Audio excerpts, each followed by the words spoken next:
ओम शांति 22/5/2023। आज की मुरली चिंतन। शिव पिता की, शिव बाप की मदद और वर्षा उन्हीं को मिलता है जो पवित्रता की प्रतिज्ञा करते हैं, जो पूरा संन्यास करते हैं। उन्हीं को परमात्मा की मदद और वर्षा मिलता है। शिव बाबा फुल रहम दिल है, हमें भी रहम दिल बनना है। बाबा फुल रहम दिल कैसे है? अगर कोई उल्टा कर्म भी हो जाता है और अगर हम उस उल्टे कर्म की महसूस करते हैं तो बाप उसे शरण देते हैं और कहते हैं फिर से ट्राई करो, अपने अंदर से अवगुणों को निकालो और गुणवान बनो, गुणों को धारण करो।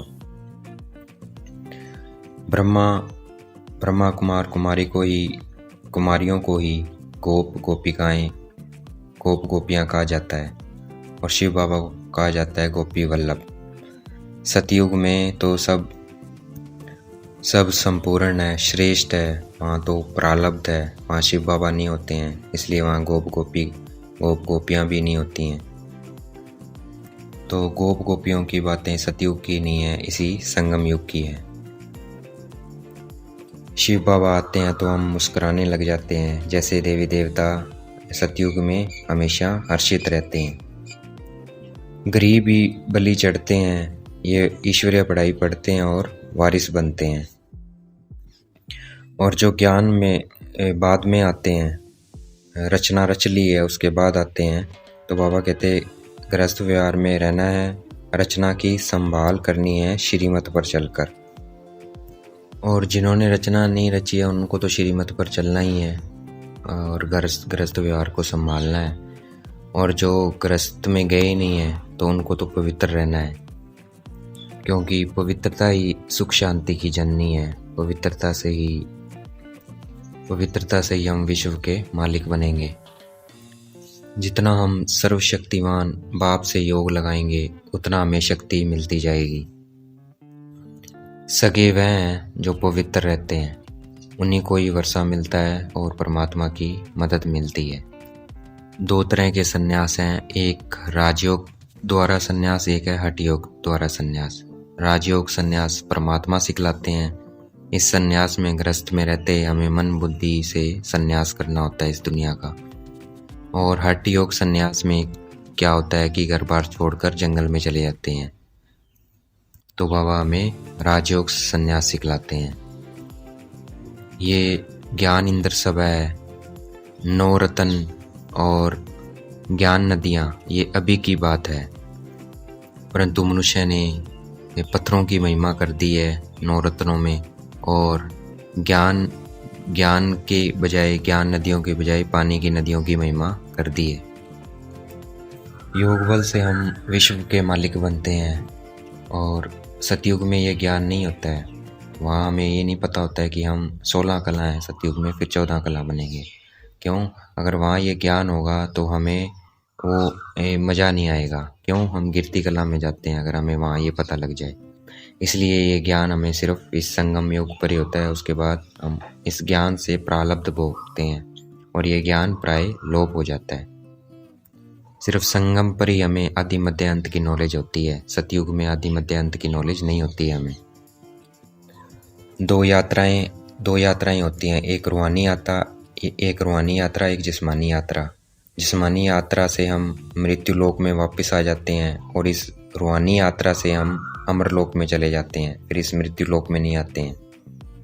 बाप हमें पंडा बन ये रूहानी यात्रा सिखला रहे हैं, वैसे हमें भी पंडा बन दूसरों को ये रूहानी यात्रा सिखलानी है। ज्ञान में माया इतना इंटरफेयर नहीं करती है, जितना हम शिव बाबा को याद करते हैं तब माया ज़्यादा इंटरफेयर करती है।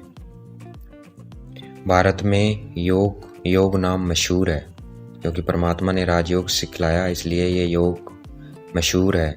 परंतु क्या किया, गीता में शिव भगवान की जगह श्री कृष्ण का नाम डाल दिया है, जिससे क्या हुआ, गीता खंडित होगी और शिव बाबा से योग टूट गया। शिव बाबा से योग टूटने के कारण हम पतित बन गए। ये परमात्मा शिव बाबा ब्रह्मा तन में आते हैं, परमात्मा उसका यादगार मेला बनाते हैं मनुष्य, लेकिन वो ब्रह्मपुत्रा और सागर का मेला बनाते हैं, पानी का मेला बनाते हैं। एक्चुअली में है आत्मा और परमात्माओं का ये मेला है। शिव बाबा ब्रह्मा तन में आते हैं, फिर ब्रह्मा द्वारा हम सबसे सभी आत्माओं से मिलते हैं। तो ये आत्मा और परमात्मा का मेला है। परमात्मा ब्रह्मा मुख द्वारा हम ब्राह्मणों को बीके को ज्ञान दे देवी देवता धर्म और क्षत्रिय धर्म की स्थापना करते हैं। जिन्होंने भी ये ईश्वरीय पढ़ाई करी है वह सतयुग में जरूर आएंगे, क्योंकि ये जो ज्ञान है अविनाशी ज्ञान है, इसका कभी अंत नहीं होता है। हम आत्माओं का सब धर्म शांत है और हम शांति धाम के रहने वाले हैं। इसलिए अपने को आत्मा समझना है और शांति धाम को याद करना है। शांति धाम में शिव बाबा को याद करना है, तो स्थायी शांति मिल जाएगी, स्टेबल शांति मिल जाएगी। अब अगर अपने को आत्मा समझ शिव बाबा को शांति धाम में याद करेंगे तो स्टेबल शांति मिल जाएगी। जितना हम शिव बाबा को याद करेंगे और वर्षे को याद करेंगे उतना हम जीवन मुक्त बनते जाएंगे। जितना हम शिव बाबा को और वर्षे को याद करेंगे उतना हम जीवन मुक्त बन जाएंगे। संन्यास धर्म को निवृत्ति मार्ग कहा जाता है। ये आकर भारत को थमाते हैं, भारत की मरम्मत करते हैं पवित्रता के दम से, पवित्रता के बल से, और पवित्रता को ही माथा टेकते हैं। इसलिए लोग सन्यासियों को माथा टेकते हैं, देवी देवताओं को माथा टेकते हैं, क्योंकि वो पवित्र थे। अगर आत्म अभिमानी नहीं बनेंगे, अपने को दे समझेंगे तो धोखा खाते रहेंगे। ब्रह्मा विष्णु शंकर और लक्ष्मी नारायण से भी ऊंचे शिव बाबा हैं। शिव बाबा सबसे ऊंचे हैं। आज का वरदान है परमार्थ के आधार पर व्यवहार को सहज बनाने वाले भाग्यवान आत्मा भव। परमार्थ अर्थात हम एक बड़े उद्देश्य के लिए इस कार्य में निमित्त बने हैं, भगवान के सहयोगी बने हैं। अपने आप को हम निमित्त समझते हैं कि शिव बाबा सब कुछ करवाता है, हम तो निमित्त हैं। और माया क्या है? हमारे लिए तोहफा है, हमें आगे बढ़ाती है माया, तो हम मेहनत से छूट जाते हैं।